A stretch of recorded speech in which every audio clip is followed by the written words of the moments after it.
think we're all set. Okay, Arian, you can take it here. Good afternoon. This is January 21st, 2021 Parks Commission meeting. I'll go ahead and take roll call. Bill Otten? Is Bill in the room with you? He is not. Okay. Carmen? I am here. Bev? I see Bev. Yes. Bill Davis? I see his logo. He was Sir. here. Patty? I see Patty's there. And then Here. Sam is out. So Sam is out. Sam is out. Moving on to the approval of the minutes from December 17th, 2020. Do I have any discussion or a motion? Ariane, Yes? just real quick, and I apologize I didn't get on the agenda, but we do have a new Parks Commissioner with us today, Coco Sutton. Welcome. Thank you. Do you want to take a moment and just tell us a little bit about yourself? Oh, my name is Coco Sutton, and I am working as a substitute right now in the school districts in the area, but I'm retired from State of Oregon Parks and Recreation. I previously also worked for Oregon Department of Fish and Wildlife in the John Day Unit, Lane Community College in the Science Department, and First National and First Interstate Bank of Oregon in low-income housing, residential lending, and agriculture. And I'm happy to be assisting here on this committee and with the Finance Committee. And previously I was on the Board of Property Tax Appeal for Coos County. And thank you. Thank you. Welcome. We welcome you to the commission, and hopefully we'll be able to meet in person sometime here in the immediate future, and we can get to all meet each other. Moving on to the approval of the minutes. Do I have any discussion or a motion? I move we accept the minutes from last meeting. I second. Carmen Matthews seconds. I have a first and a second. Any further discussion? Any opposed? Hearing none, motion carries.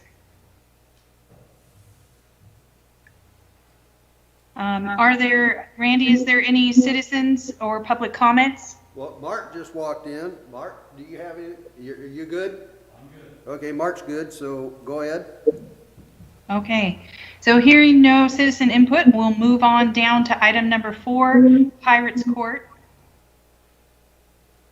Okay, yeah, that was the survey. Basically, as you recall, the last meeting we had, Trevor, a neighbor there in the Pirate Court neighborhood area, had requested that the city consider closing that access to the park.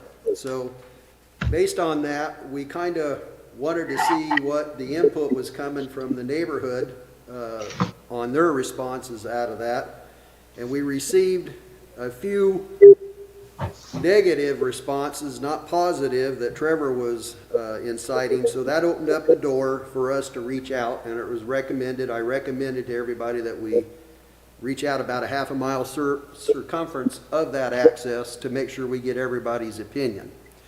So we opened up a survey through SurveyMonkey and took in 4 questions that basically hit right around the topic. And if you all have had a chance to read through Kelly's formation of the information, you'll see what it comes down to is, based on the survey results, written input from residents of 45 respondents support the closure and 34 do not.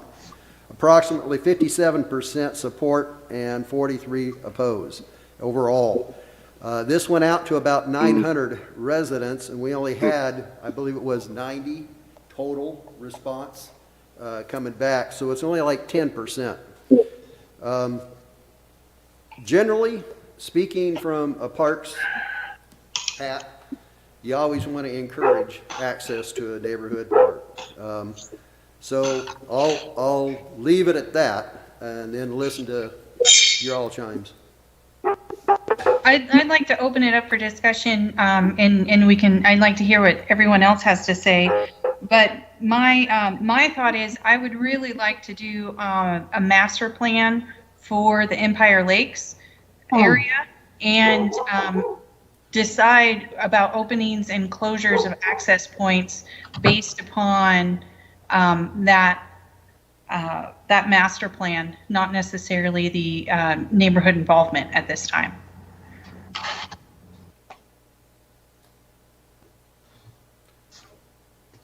Does anyone else have any comments about whether if we should open or close that access point? If I may, Madam Chair, I wanted to, this is Coco Sutton. I read through the minutes of last meeting, and it sounded like there was a concur for taking and temporarily putting up some fencing on the Pirate Court side. Did I misunderstand that? No, that was the conclusion after last meeting, and then it came to light that there was more than just the people in Pirates Court involved, and there are a lot of people in the surrounding neighborhood, not just those 6 to 7 homes that utilize that access, and that's why we went out with a survey to expand the response. Thank you. I did read over the responses, and 10% isn't bad for a response rate, actually. But I was concerned that if the main issue is closing access points based on a temporary condition, would that open up for other people to want to close access points in their neighborhood? So that was just something I had a question on. I think that's a great point. Is the main underlying root cause the transient population or unknown population? Are there actual crime issues going on that have been documented? Yeah, it's related to mainly homeless population using that access as a dial point into the park. Okay. And abutting neighbors having issues with that access. Okay. Yeah. My concern also is that if we close that access point, then we're just moving the issue of people utilizing that access point at different hours. We're just moving it down to the next access point. And then we'll, as Coco said, we might have other neighbors approaching us wanting to close those access points. And then where do we stop and start on that? Well, and I still want to echo your current master plan. There are set radiuses there for every park in our community, and those radiuses are set for a reason, for accessibility for those neighborhoods.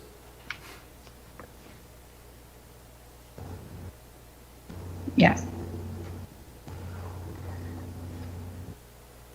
So just so I'm clear, so that the direction at this point is the board would like to step back and look at a master plan for the park and do a master plan that looks at all access that's currently there and future accesses, and also what amenities or site amenities the park should entail as we go through the master plan. Is that correct?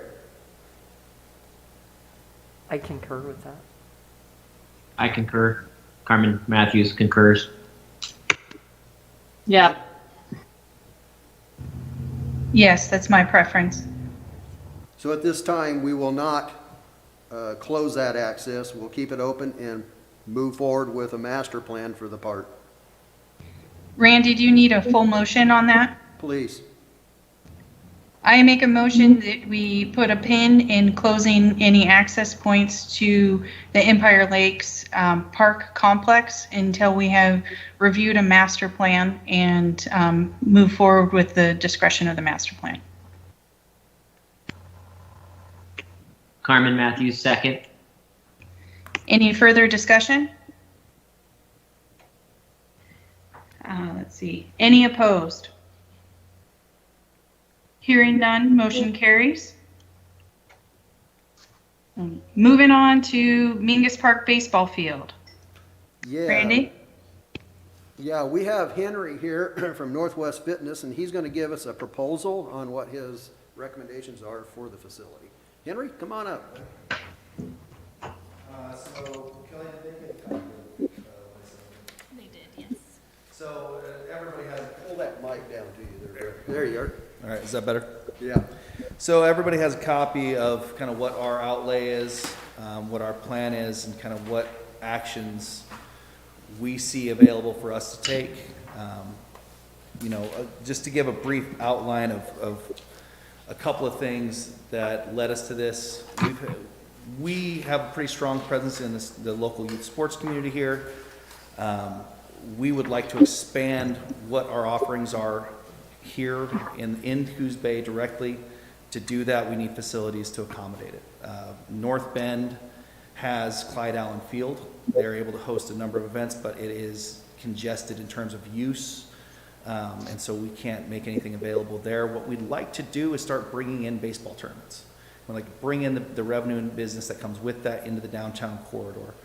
I understand the limitations of the Parks Department to execute expansion. Everybody's got budgets. I know that everybody's taken a huge tax hit this year with COVID.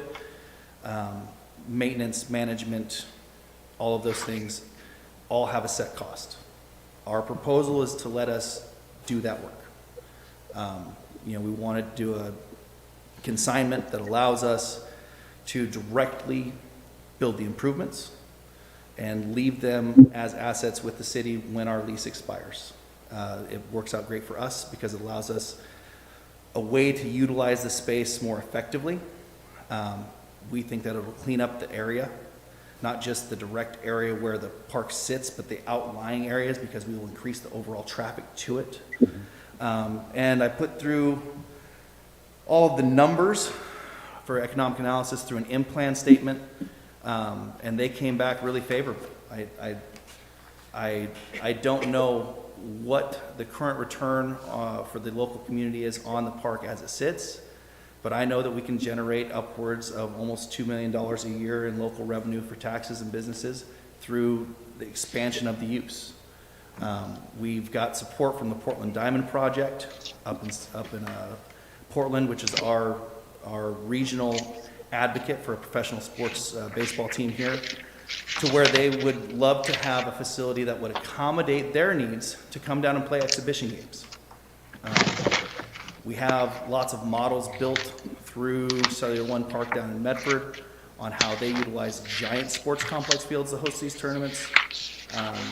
We can pare it down, and there is a need, specifically in the timeframes that I allotted out there, for access to baseball tournaments for youth fields on a 60-90 field, which is expanded from what that is, within the state. They can't house everything they have. They are smoked out for nearly 2 months out of every year in a time frame that it's a fantastic time to come to the coast. I know that the not just the Parks Commission, but all of Coos Bay, the Chamber of Commerce, the City Council, has been advocating to make tourism a richer part of what our community revenues come from. And I think this is a great opportunity to do it. And, we have the backing financially and within the community to support these changes. We've got soft commitments from a number of different entities to help us make these improvements. So, obviously there's an out-of-pocket cost we would have to cover, and we understand that, but that's also why we want to do a consignment, because the consignment's going to allow us to recoup some of those costs directly in that time frame.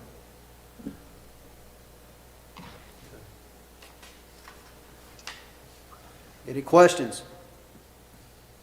Yes, if I may, and I understand the length of need for recouping costs because you're going to have a timeline to get everything completed. And then I'm assuming that in your contracts, the liability issues and who is responsible for those would be outlined. My understanding is that this, and there's a typo inside of the report, I'm sorry. Mm-hmm. It says 20 and 20, and it should be 10 and 10 in terms of the length of years. 10 years with a 10-year renewal. Okay.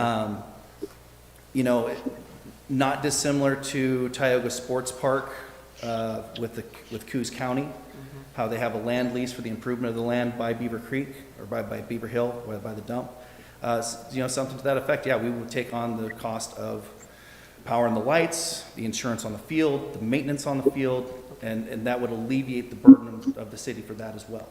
And so it's a way that we can take and create impact immediately. And also it allows us to create improvements without going through general fund recommendations. We can get an approval from you guys ahead of time.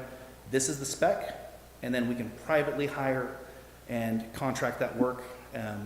Everybody has different opinions on that, but if we can directly affect that change versus pushing it through a city management system, we can get it done at a fraction of the cost. And that makes it an executable project. If we don't do that, it's cost prohibitive. Unfortunately, because we are a municipality, procurement would have to be through the city. There's no option around that unless that property was not owned by the city at all. But when it's owned by the municipality, we're subject to procurement. So if we have construction development opportunities, we have to have city work be performed by city employees, or? No. It has to be through, the contracting has to be manipulated through the city government. So in other words, RFPing, bringing on the contractors, the council would have to approve the bids, and appropriately, the contractor coming on board. If we procure development of that site that is at no cost, is that a thing that we can do? You mean that there would be no cost to the city at all? Or in trade, yeah. So like that would be in trade, volunteer, so something to that effect. into that, or donation of that nature, or Right. something of that nature, I'm sure something could be worked So, out. so that's kind of, so for us, like, we have a great relationship with Knife River. And then again, we talk about like the specific events that have to happen in that field. We have to move the field back Sure. in order to accommodate, and that's a safety issue also. Because I can't have hardball, big-time baseball players in a field that has a 270-foot fence. It's going to kill somebody. Sure. Like, that ball's going to come out of their hot, So we want to create a space that works, and we have, like I said, relationships through Knife River and Platt Electric that'll allow us to get that work done at cost. And their interest in those improvements is not just, let's make the city better. It is that they want to see somebody managing the space that's utilizing the space and bringing things and providing programs. And I think one of the questions that I got earlier this week when I was talking about this was like, well, why don't you just rent the park from the city if they made the improvements? I want to guarantee that we can get it done. And I really, you've seen the job I did, with my building down here downtown, and the impact that we've been able to make, like, firsthand. And I feel like we have a good track record of being able to accomplish these kind of projects. And so, I'm open to, and again, like, this would be the first agreement of this kind for my company and a public-private partnership. So, I'm going to lean on the Parks Department to walk us through this and make it an equitable agreement for everybody. and Well, make it make I sense. think you have a wonderful proposal here. Totally, recreation is recreation, and we want to support any that we can.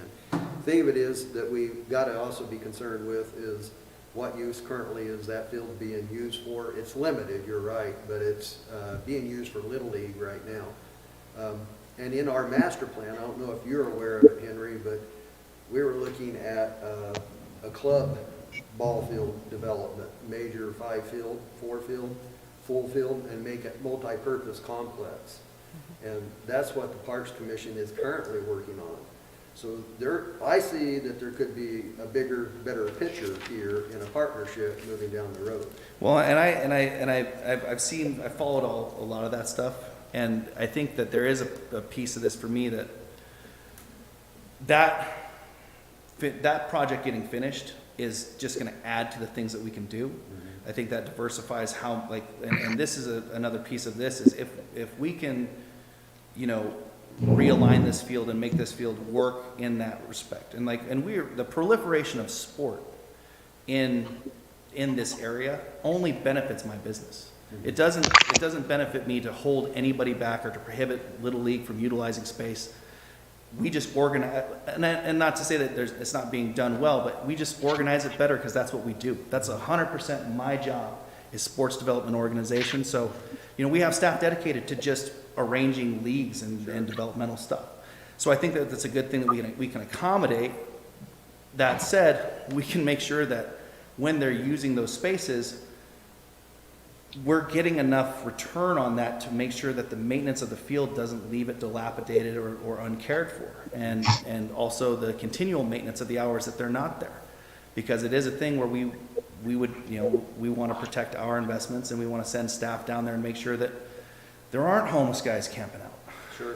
That there aren't, guys laying in the bathroom making it scary. We've had a great conversation with Sauce Brothers about their interest in helping revitalize and revamp that playground area in the event that we can bring in some different programs into the baseball field. Mm-hmm.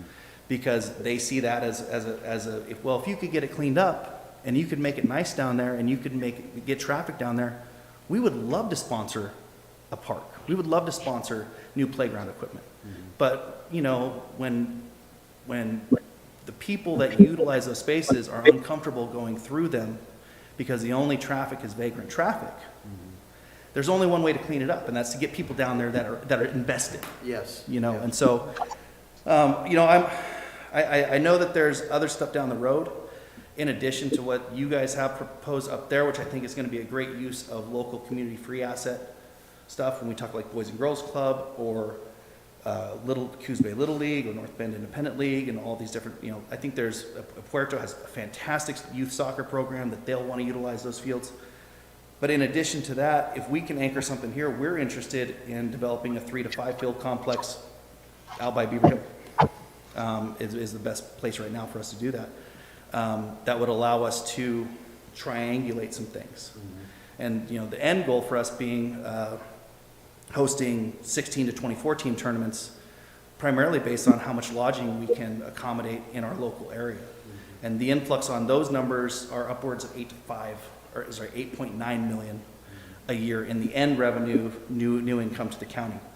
And that's a separate proposal that I sent out to the county last week. But so that's kind of our goal.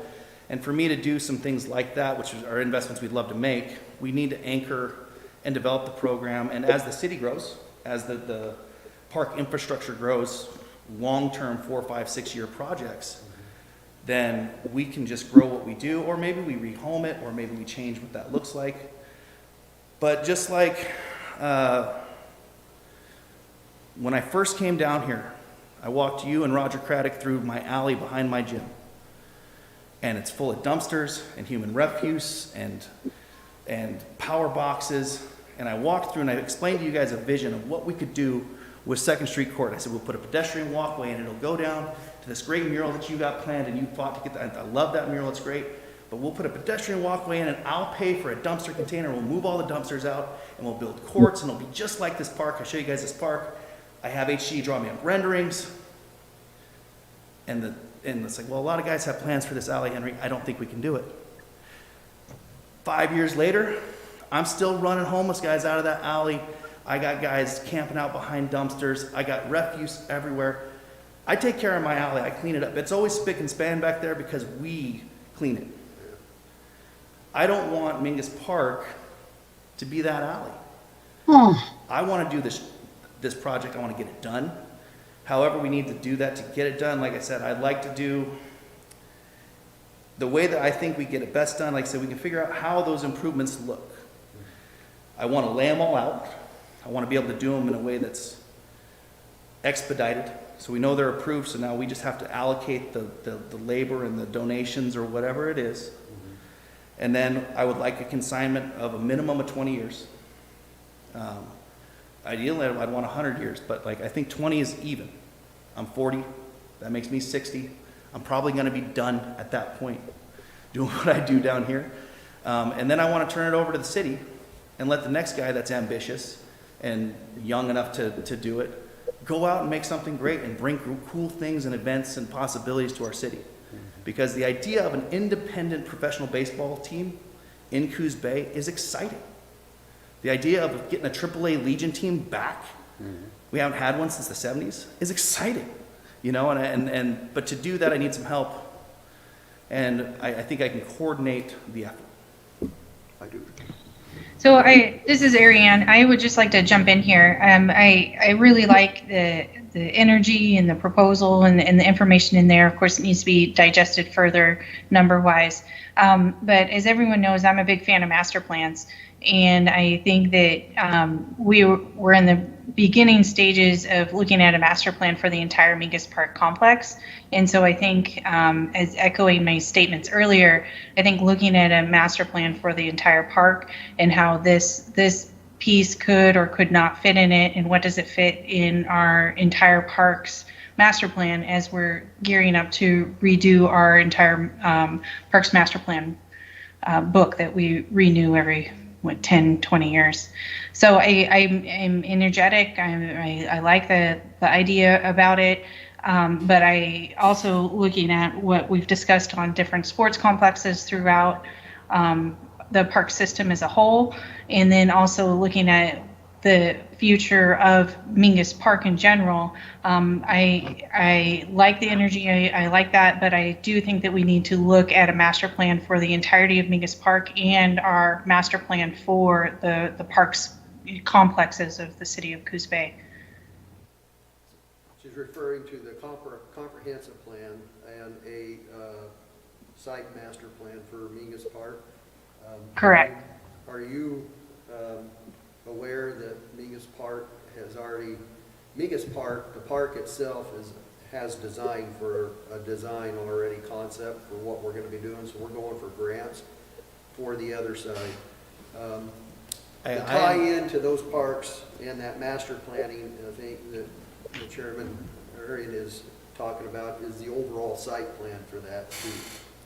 And I'll just, and, you know, there's a part of this where,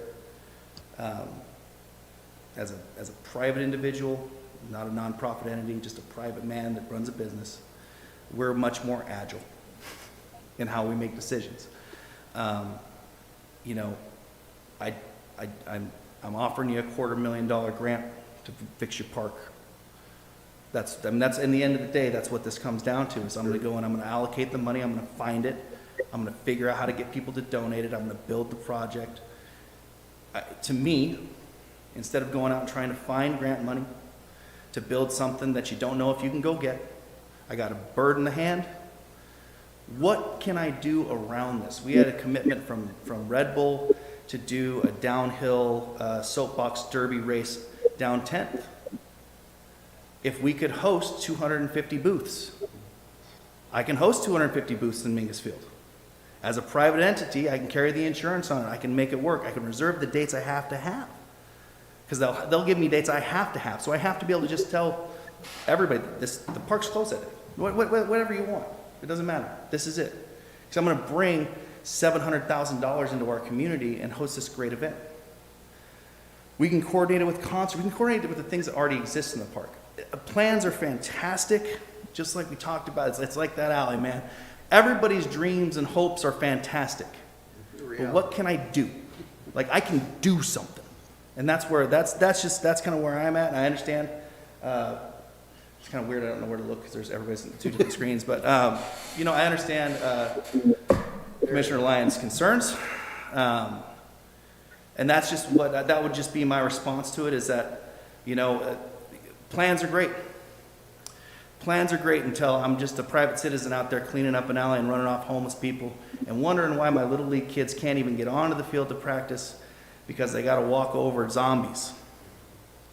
Let me patrol it, let me clean it, let me improve it, let me make it great, let me do things that bring money in. Let me help every single business downtown that's struggling and barely making it through the last 2-3 weeks. Let me help subsidize a city that's losing thousands and thousands of tax dollars because arbitrarily businesses are being closed every couple of months right now.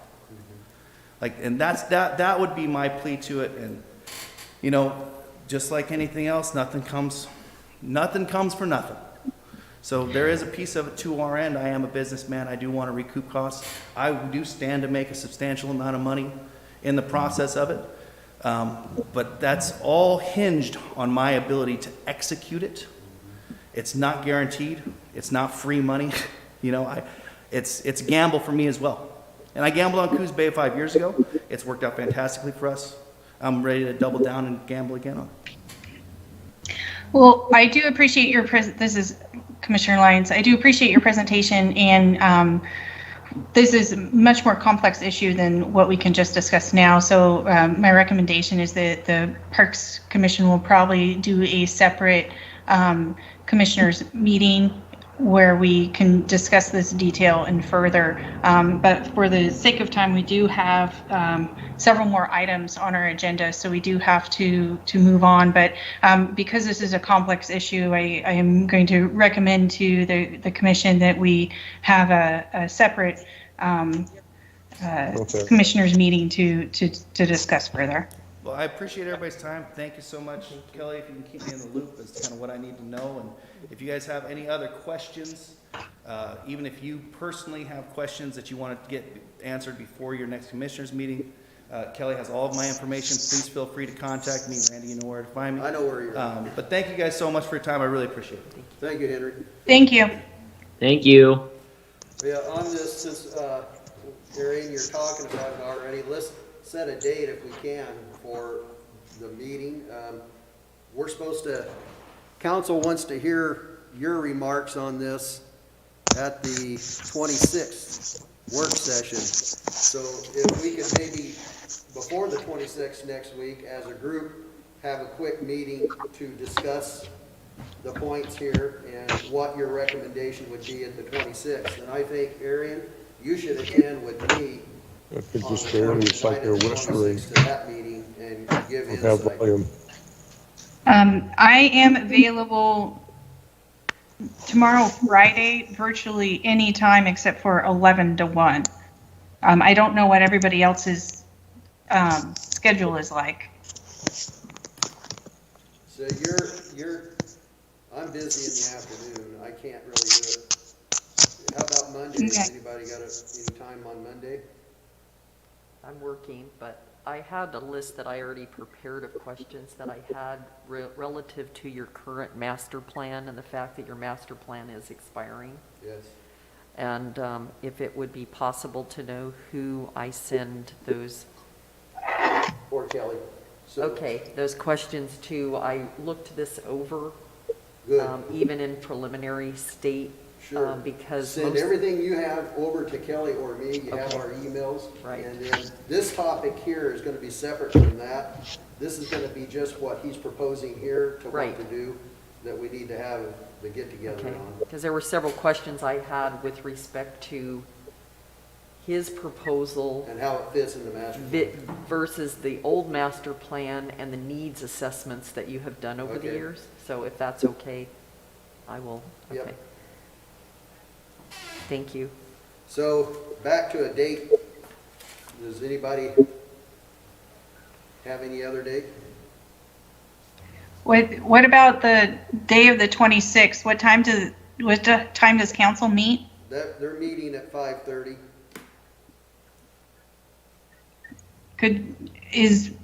Are people available at 4 or earlier? Or I mean, I need to give you guys time to discuss. Well, I think we just need to have dialogue, what everybody's, not now, obviously, we can go through the rest of this. If you guys feel confident and we want to do chat, we could do another meeting, video meeting, you know, Monday, you give us time or whatever, and we could do it that way too. I mean, if you want to mow over it, maybe from here until Monday, with some thoughts of your own, just like Coco has mentioned, she's got some things she's sending to Kelly, and then foster them all together, then what we could do is communicate again like we're doing here, video, and go over those issues, or what your points are. And that would be a work session, correct? Yeah, that would be before the council work session, or if you want to do it the day of in the afternoon before 5:30, we could all sit down and hammer it out there. Is there a reason why this needs to be done before the work session? Well, I was told I guess we don't have to. We can present it to them and say we haven't really come to a decision yet. I mean, I do think it's a pretty complex issue, and I mean, looking at the expansion of the field, we're going to run into other groups and other people that are going to have positive or negative issues with what we're doing here. So, I mean, I think it's something that needs a good chunk of time. And I agree with Carmen. I think trying to rush it through in the next 2 days is kind of complicated. Yeah, I agree. I'm not disagreeing. I'm just saying they wanted us to come back. So what I would say,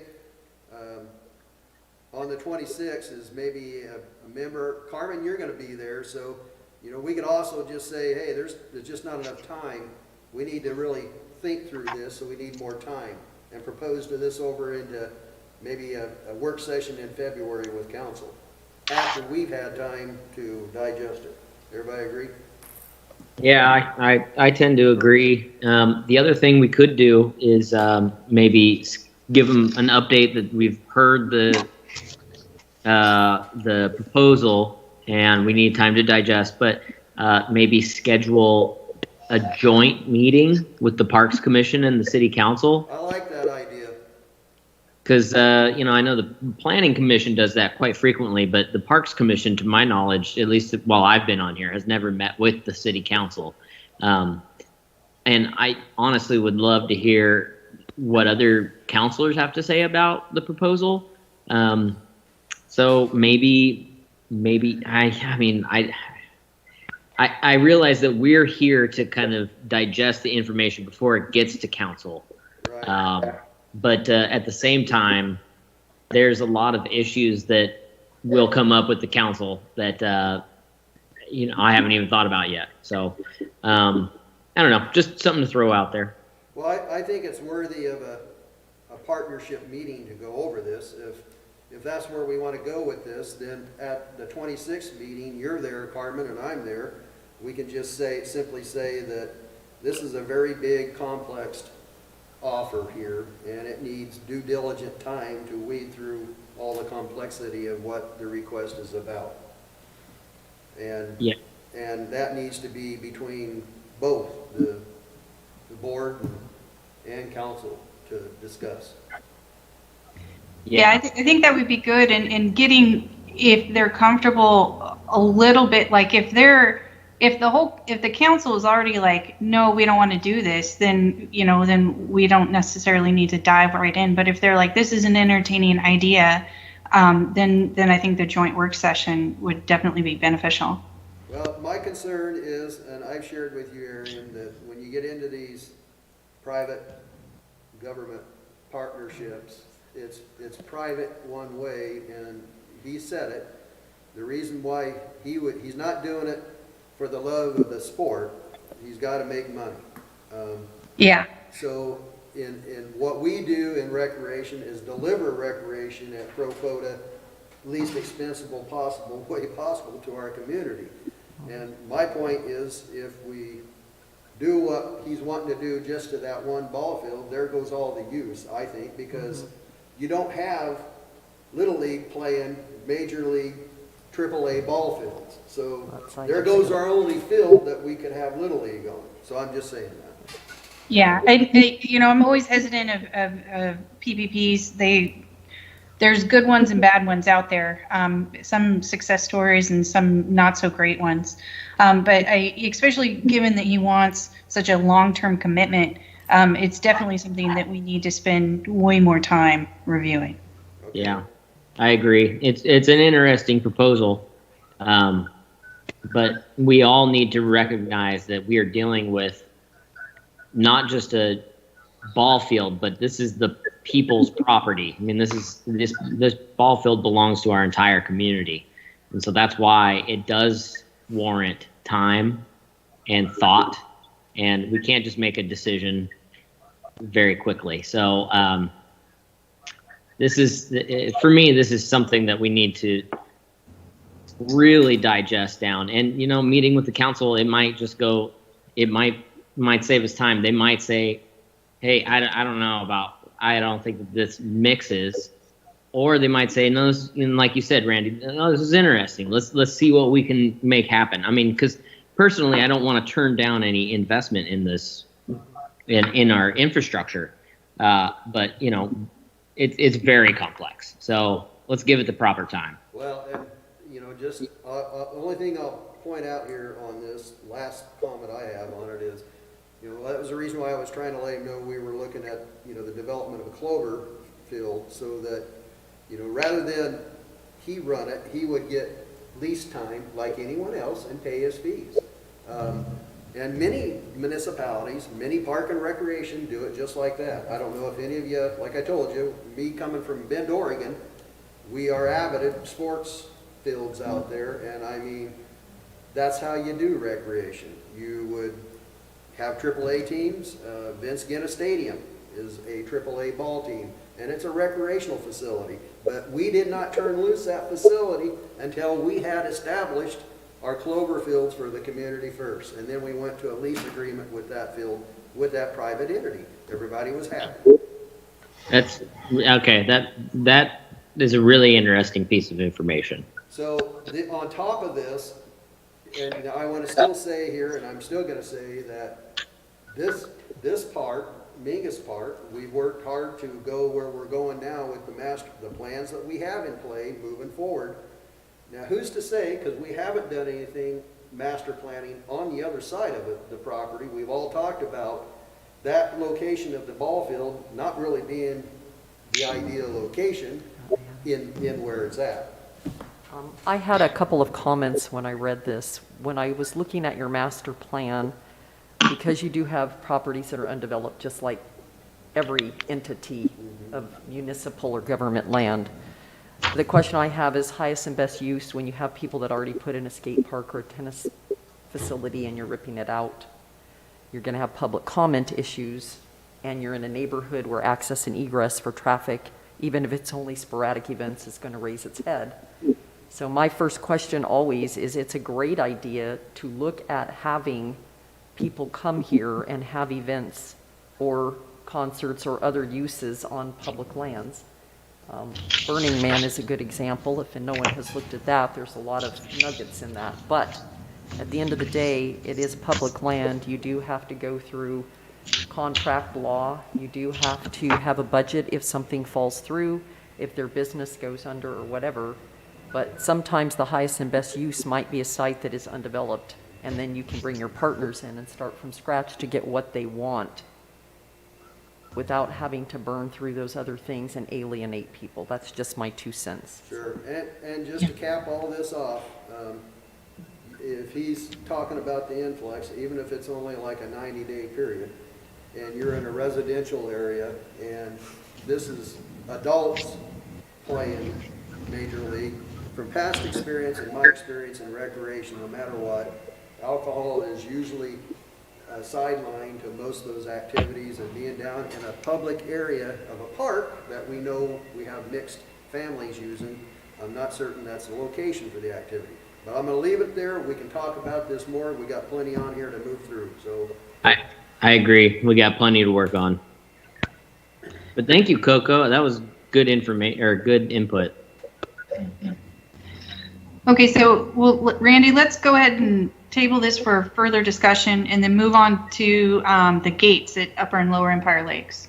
okay, so we pretty much have already talked about this the last time around at the Parks meeting last month, and now I'm taking it the 26th to council for the work session to let them know that the board has selected to put gates at the entryway to both the upper and lower parks. In addition, we're looking at bringing on a security company to open and unlock the gates, and also open and unlock the restrooms in those facilities. So that's what I'm doing with that. I just wanted to update you guys to let you know that we are moving forward with that.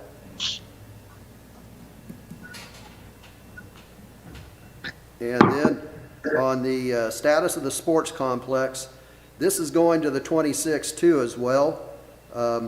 I just wanted to be clear, Arian, I know you and I talked, so I want to know that everybody, which one does everybody want to do? Out of those 2 spots that we talked about, which one do you recommend we stay hard on and present to council? Remember the one location was behind right now, the Cascade Farm and Garden location. And the other one was off Ocean Boulevard, just as you turn the corner from Central to Ocean Boulevard. About a block away from there on the left is a road that goes up the hill. That's an access, and there's a gate at the top. Water Board owns that side of the property. But that's also Coos Bay property, so there could be a possibility there. That has access, the other one don't. The challenge with the other one from Jim Hosley and Carolyn is getting access from Ocean Boulevard back to that property, because right now it's landlocked. And, you know, I brought up, well, you know, there is a possibility of eminent domain if we needed to push that pencil, and Jim didn't think council would be willing to look at that possibility. So I'm just wanting to know where you want to concentrate on at. I'm still a big proponent of the property that's behind Cascade, even though I know it has the access issue. I just think in the long run, facility there would be more walkable. You have that residential development that's going in right next door to it. You have a lot of residential stuff already out in that area versus the walkability to the one that's at the hill by the water board. So I like that location. Also, it's more towards the kind of Empire District, and so I think that would be a good boon for that location as well. So we got one for behind Cascade Garden. Anyone else? I would like to second that motion. This is Coco Sutton. There's second. Coco second it. I'm more in favor of the one on Ocean Boulevard personally. Okay. Carmen's Ocean.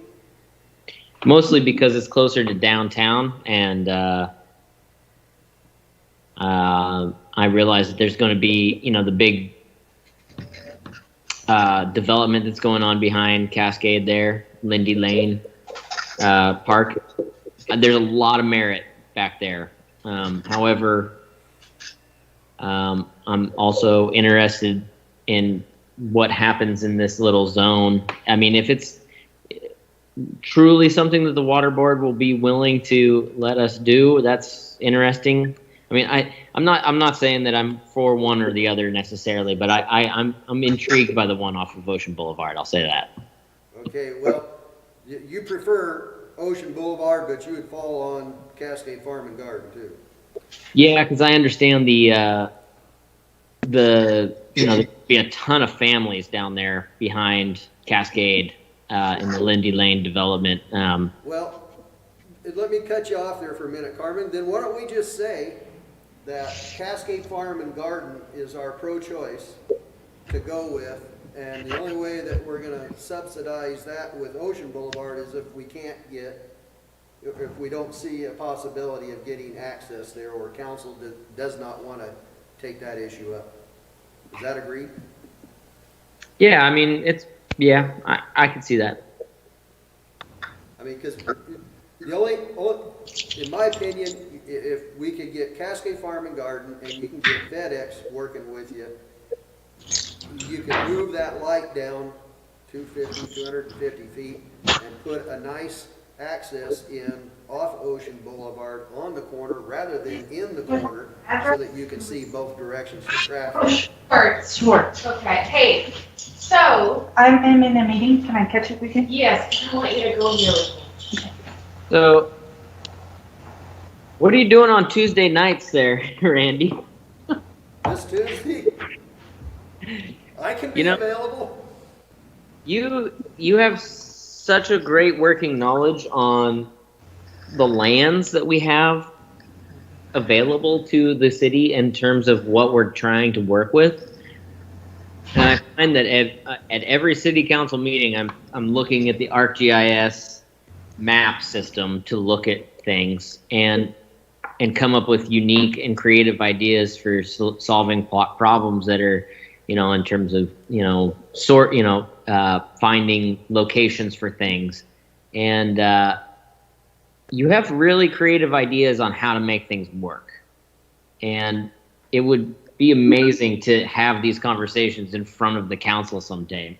So once again, I guess I'm going to push for that joint meeting.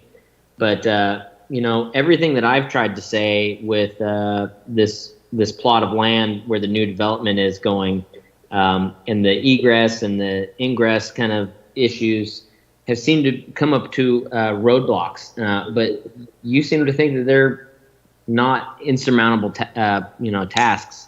So I trust you on what you think would work, and if you think it'll work behind the Cascade Farm and Garden Supply Store, I think that's worth looking at. But I encourage you to get that joint meeting going sooner rather than later, and not just on that one ball field project. I guess. Okay. May I Yeah, ask- I can certainly, one thing that I think needs to be vetted is what are those impacts for that access? And then the pros and the cons that come with that, so that you, as a board, know what those would be, obviously. With any new development, the feasibility study would be out the door for this, because, one thing you got to keep in mind, the lights that generate the skylight and where you're putting the park and how that's going to impact budding Neighborhood. neighbors in the area. So there's a lot of things there that we need to be vetted out in that process as that becomes whole. You know what I'm saying? So I agree. We need to have some May I ask a question, please, of some you? discussions. Yes. Since there's two properties, usually the three things that you're looking at in these properties are obviously what FEMA looks at: drainage, water, and building where people are, not where you think they're going to come. Right. And then there's the issue of infrastructure, parking, drainage, any issues that you have going on. Neither one of those sites would have any issues for either one of those. Okay, merits. because it would be nice to see them side by side with Yeah. just the development pros and cons. Yeah. Ocean Good. Boulevard site is somewhat, it's still native, but somewhat developed. Let me put it that way. So there's some pros and cons to it. The pros and cons to the Cascade site is it's localized right there in a big area too, a neighborhood area. But there's nobody behind the location.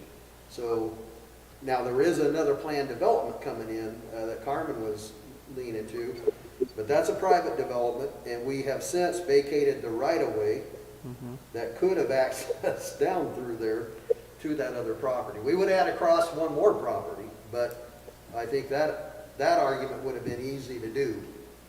Now with that gone, that access gone, I think it's a challenge to get through Cascade Farm and Garden and FedEx, Which is- but it's not that you can't do it, you can.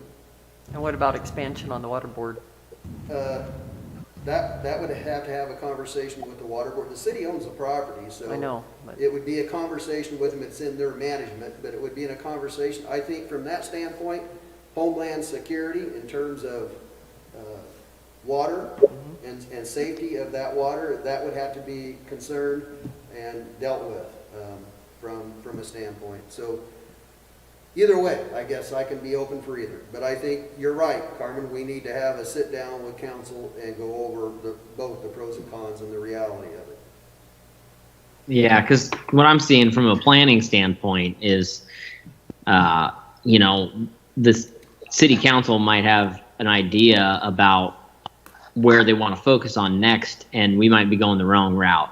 But presenting some of these ideas so that the two arms, or the multiple arms of, these committees are working together along with the council, as opposed to just us working independently and then coming along with like one proposal. So I think it warrants a collective discussion. Okay.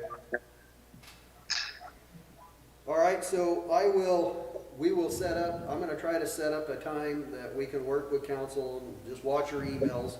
And then, I'll set up a meeting, with Roger so that we can set up a meeting with council and go over these two locations with the pros and cons and get their input as well. Okay? Sounds great. Thank you, Randy. Yep. Boat ramp? So then, moving on to the status of the boat ramps, hours of operation. So you see that we did emergency hours change for both locations. This is East Side and Empire boat ramps. So now they operate from 5 a.m. to 10 p.m. 7 days a week on those locations. So, and also, you know, one thing you probably noticed if you've been out there, the Park Host is gone at Empire boat ramps. We had issues down the road. I won't go into it, but I think there was a lot of problems there that individual brought with that location, and there was things that were identified in an investigation, so we let her go.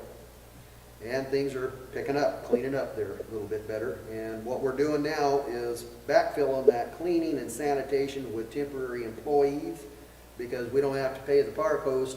I mean, we never paid the park host because parking there was free because you got utilities paid for.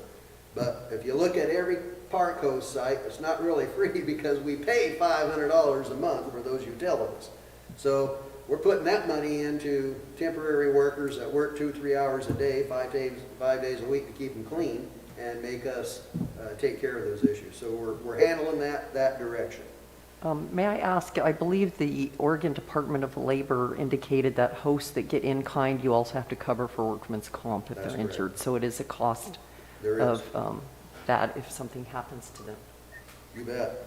And then the status of the Mingus Park restrooms, we're taking that, actually, that's going on Tuesday night to council. So we should have something back from them as to closing that facility. Now, as I said, I did some math on it, we're spending approximately about $2,000 a month in keeping them clean and repaired so that they can stay open for the public.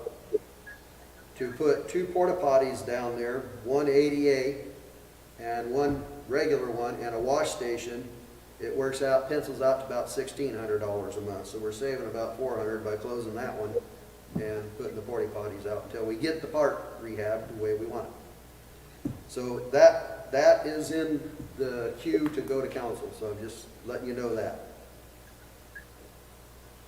And then for the safe routes to schools, we're in a 10-day window, I believe, well, 9-day now, I believe, left on their project. So we did a walkthrough last week, or this week, Monday or Tuesday, I guess it was.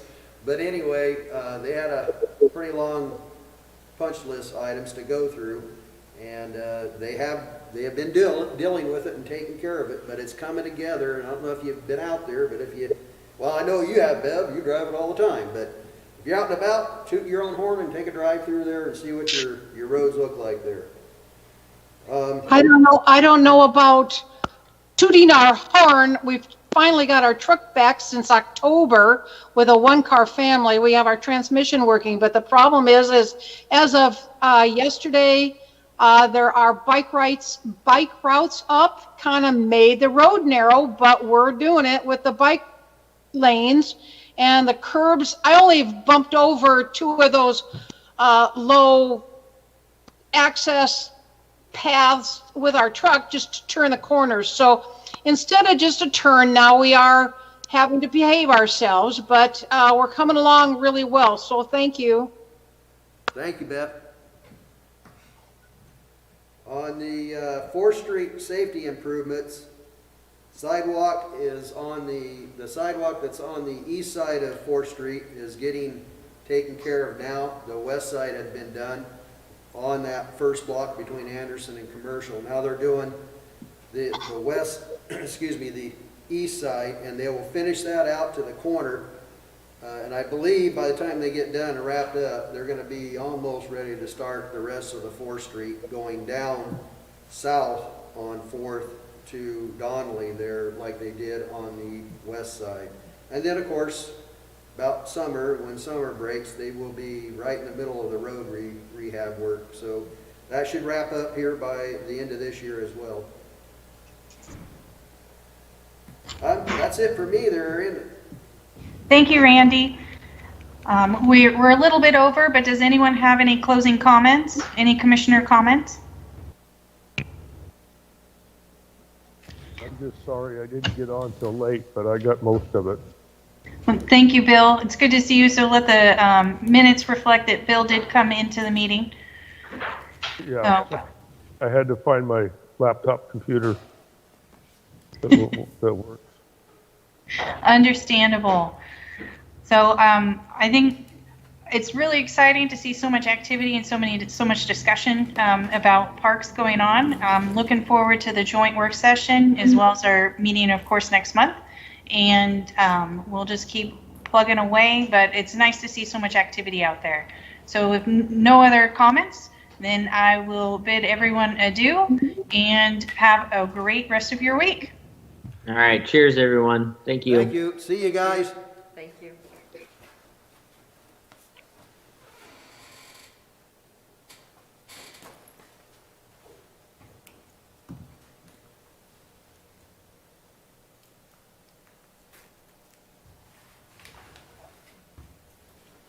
Thank you, Coco. Thank you.